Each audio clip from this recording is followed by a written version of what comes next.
Spinoza की जब हम द्रव्य सिद्धांत की बात करते हैं तो हमने देखा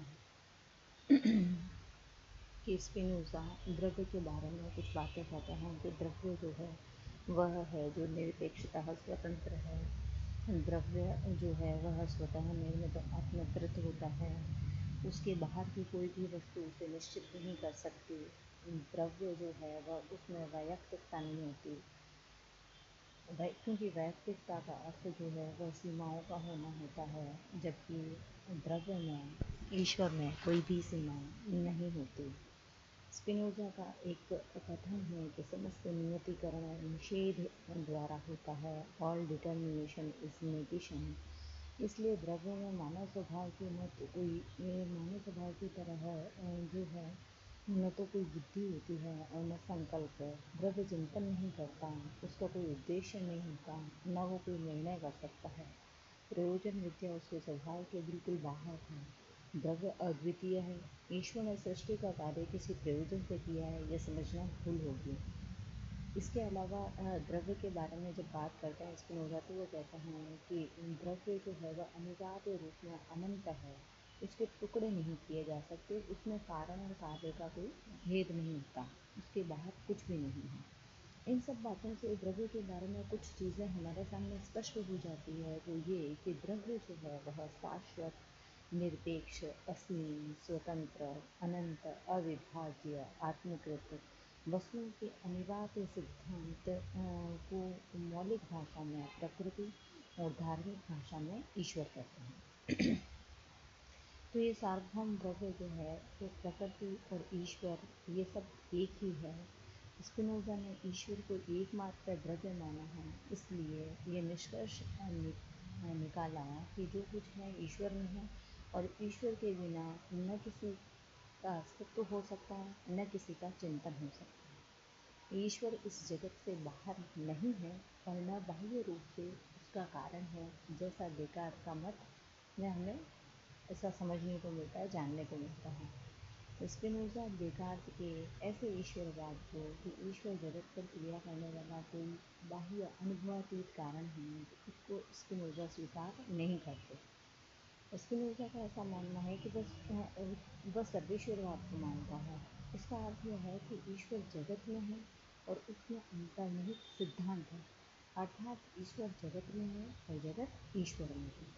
वही समस्त वस्तुओं का मूल स्रोत है। ईश्वर और जगत एक है, दोनों अभेद रूप हैं, उनमें कारण और कार्य का कोई भेद नहीं है। ईश्वर अपने से बाहर ऐसी चीज़ को उत्पन्न नहीं करता जिसकी सत्ता उस पर निर्भर न हो। ईश्वर एक ऐसा द्रव्य है जो समस्त वस्तुओं की सत्ता का सार है।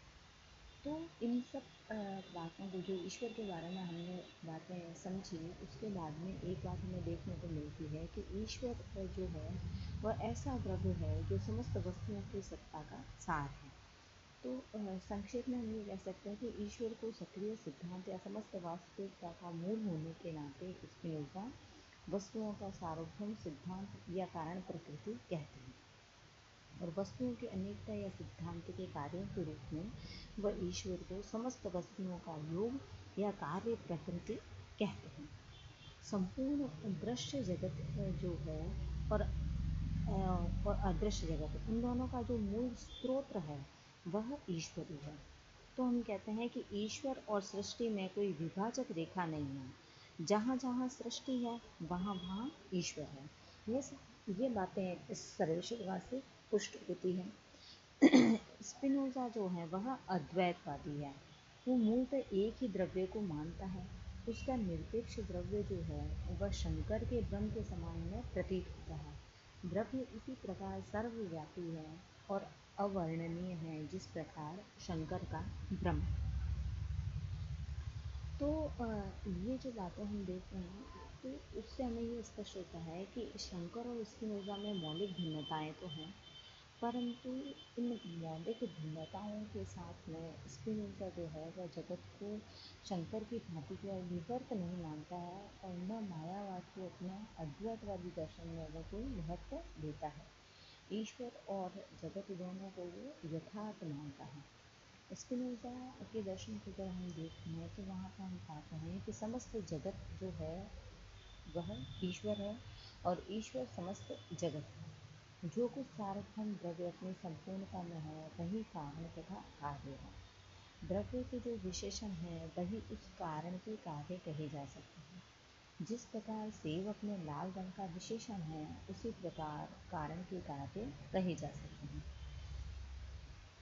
तो सेब का लाल रंग है, दूध अपने सफ़ेद रंग का कारण है, उसी प्रकार ईश्वर है वह सृष्टि का कारण है। इस दृष्टि से हम देखें तो ईश्वर सृष्टि का स्थायी द्रव्य है और द्रव्य की सृष्टि का नाना रूप है। प्राकृतिक नियम जो है वह ईश्वर के नियम हैं और उनमें परिवर्तन नहीं किए जा सकते। इस प्रकार हम देखते हैं कि स्पिनोज़ा जो हैं वह ईश्वरी नियतिवाद की स्थापना करते हैं। जहाँ तक ईश्वर की सत्ता के प्रमाणों का संबंध है वह डेकार्ट की धातुओं में प्रस्तुत करता है। ईश्वर का प्रत्यय जो है स्पष्ट और विशिष्ट है, उसमें अनंतता का लक्षण है, इसलिए उसका अस्तित्व है। ईश्वर के प्रत्यय में कोई अंतर विरोध नहीं है, न ही उसमें किसी प्रकार का भेद है, इसलिए उसका अस्तित्व संभव है। फिर वो कहते हैं कि सभी प्राणी सीमित और अपूर्ण हैं, वे अपना कारण आप नहीं हो सकते। ईश्वर असीम और पूर्ण है जो हम सबका मूल आधार है। जो असीम है उसी में असीम बल संभव है। ईश्वर अनिवार्य रूप से प्रथम कारण है और वह स्वतः कारक है, इसलिए वह संयोगी नहीं है। सभी वस्तुएं आरंभ से ईश्वर द्वारा निर्णित थी, उसके स्वतंत्र या शुभ संकल्प द्वारा नहीं, अपितु उसकी निरपेक्ष प्रकृति या अनंत शक्ति वह। तो हम देखते हैं कि स्पिनोज़ा के अनुसार मानव प्राणियों की भांति ईश्वर में इच्छा, संकल्प, दया, क्षमा, प्रेम, कृपा आदि कोई गुण नहीं है। वह निर्विकार और निराकार है।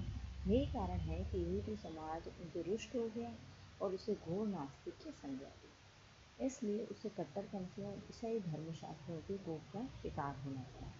बौद्धिक दृष्टि से इस प्रकार का आरोप लगाना ठीक नहीं है। वस्तुतः स्पिनोज़ा ने ईश्वर के मानवीय गुणों का निषेध करके उसे मानवीय सीमाओं और दुर्बलताओं से मुक्त रखा और धर्म को अधिक ठोस आधार देने का प्रयास किया। निष्कर्षतः संक्षेप में ईश्वर को मानवीय रूप में धारणा का कोई भी बौद्धिक या आध्यात्मिक आधार विचार संगत नहीं लगता। इसलिए स्पिनोज़ा ने अपनी बुद्धिवादी विचारधारा में ईश्वर के विषय में जो कुछ कहा वह युक्तियुक्त लगता है।